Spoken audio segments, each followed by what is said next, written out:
Friends, welcome to ಗೃಹಿಣಿ all in one by Seema. ಇವತ್ತು ರಾ ಬನಾನಾವನ್ನು use ಮಾಡಿ ಸೈಡ್ ಡಿಶ್ ಆಗಿ ಫ್ರೈಯನ್ನು ರೆಡಿ ಮಾಡ್ಕೊಳ್ಳೋಣ ಬನ್ನಿ. ನೋಡಿ, ಈ ಥರ ದೊಡ್ಡದು ಸಿಗ್ತದೆ. ತುಂಬ ಸಣ್ಣದು ತರಲಿಕ್ಕೆ ಹೋಗಬೇಡಿ, ಫ್ರೈ ಮಾಡ್ಲಿಕ್ಕೆ ಅಷ್ಟು ಚೆನ್ನಾಗಿ ಆಗೋದಿಲ್ಲ. ಸ್ವಲ್ಪ ದೊಡ್ಡ ಸೈಜ್ ಇದ್ದರೆ ಚೆನ್ನಾಗಾಗ್ತದೆ. ಹಾಗೆ ಇದರ ಸಿಪ್ಪೆಯನ್ನೆಲ್ಲ ಈ ಥರ ಕರೆಕ್ಟಾಗಿ ತೆಕ್ಕೊಳ್ಳಿ. ಹಾಗೆ ಅದನ್ನು ಸ್ವಲ್ಪ ನೀರಲ್ಲಿ ಹಾಕಿ ಉಪ್ಪು ಹಾಕ್ಕೊಂಡು ಚೆನ್ನಾಗಿ ತೊಳ್ಕೊಳ್ಳಿ, ಆಯಿತಾ.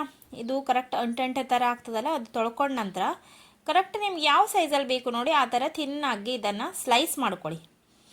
ಅಂದರೆ ನಮಗೆ ಫ್ರೈ ಮಾಡಲಿಕ್ಕೆ ಈಸಿ ಆಗಬೇಕು ಆ ಥರ. ಈ ಥರ ನೀವು ಈಗ ಬಟಾಟೆ ಎಲ್ಲ ಫ್ರೈ ಮಾಡಬೇಕಾದ್ರೆ ಹೇಗೆ ಕಟ್ ಮಾಡ್ಕೊಳ್ತೀರಲ್ಲ, ಬದನೆಕಾಯಿ ಬಟಾಟೆ, ಅದೇ ಥರ ಇದನ್ನು ಕರೆಕ್ಟಾಗಿ ಸ್ಲೈಸ್ ರೀತಿಯಲ್ಲಿ ಕಟ್ ಮಾಡಿ. ಈ ಥರ ಉದ್ದುದ ಬೇಕಾದರೆ ಉದ್ದುದ್ದ ಮಾಡ್ಕೊಳ್ಳಿ, ಅಥವಾ ರೌಂಡ್ ಶೇಪಲ್ಲೇ ಬೇಕು ಅಂದರೆ ರೌಂಡ್ ಶೇಪಲ್ಲಿ ಮಾಡ್ಕೊಳ್ಳಿ. ನಿಮ್ಗೆ ಹೇಗೆ ಬೇಕು ಆ ಥರ ಇದನ್ನು ಕರೆಕ್ಟಾಗಿ ಕಟ್ ಮಾಡಿ ಇಟ್ಕೊಳ್ಳಿ. ನೋಡಿ ಫ್ರೆಂಡ್ಸ್, ಈಗ 3 ಬಾಳೆಕಾಯಿ ಏನಿದೆಯಲ್ಲ ಅದ್ರದ್ದನ್ನು ಕಟ್ ಮಾಡಿ ಇಲ್ಲೇ ನೋಡಿ. ಈಗ ಇಲ್ಲೇನು ಮಸಾಲೆ ಇದೆಯಲ್ಲ ಇದ್ರದ್ದು ವಿಡಿಯೋ ನಾನು ಆಲ್ರೆಡಿ ಹಾಕಿದ್ದೇನೆ.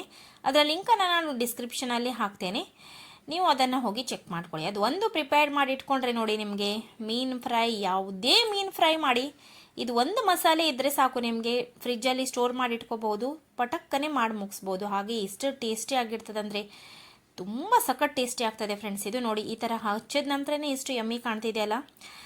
ಇದನ್ನು ಈಗ ನೀವೇನು ಮಾಡಬೇಕಂದ್ರೆ ಜಸ್ಟ್ ರವಾದಲ್ಲಿ ಕೋಟ್ ಮಾಡಬೇಕು. ಈ ಥರ 2 ರವಾದಲ್ಲಿ ಡಿಪ್ ಮಾಡಿ ಅದನ್ನು ಶಾಲೋ ಫ್ರೈ ಮಾಡಿದ್ರೆ ಆಯಿತು. ಬೇಕಂದರೆ ನೀವು ಡೀಪ್ ಫ್ರೈನೂ ಮಾಡ್ಕೋಬೋದು, ತೊಂದರೆ ಇಲ್ಲ. ಈ ಥರ ನೀವು ಶಾಲೋ ಫ್ರೈ ಮಾಡ್ಕೊಳ್ಳೋದ್ರಿಂದನೂ ಟೇಸ್ಟಿಯಾಗಿ ಆಗುತ್ತೆ. ಇದನ್ನು ನೀವು ಕ್ರಿಸ್ಪಿಯಾಗಿ ಫ್ರೈ ಮಾಡ್ಕೊಳ್ಳಿ ಫ್ರೆಂಡ್ಸ್. ಸ್ವಲ್ಪ ಲೋ ಮೀಡಿಯಮಲ್ಲಿ ಫ್ರೈ ಮಾಡಿ, ಎಣ್ಣೆನ ಹಾಕಿ ಒಂದು ಸೈಡ್ ಕರೆಕ್ಟ್ ಬೆಂದಾದ ನಂತರನೇ ಫ್ಲಿಪ್ ಮಾಡಿ. ಈ ಥರ ಮಾಡೋದ್ರಿಂದ ನೋಡಿ ಸಖತ್ ಟೇಸ್ಟಿಯಾಗಿ ಆಗ್ತದೆ ಇದು. ಇದನ್ನು ಒಂದ್ಸಲ ಮಾಡಿ ನೋಡಿ, ಮತ್ತು ನನಗೆ ಕಮೆಂಟ್ ಸೆಕ್ಷನಲ್ಲಿ ಹೇಳೋದನ್ನು ಮರಿಬೇಡಿ. ತುಂಬ ಟೇಸ್ಟಿಯಾಗಿ ಬರ್ತದೆ ಫ್ರೆಂಡ್ಸ್, ಮಾಡಿ ನೋಡಿ, ಹಾಗೆ ಎಂಜಾಯ್ ಮಾಡಿ.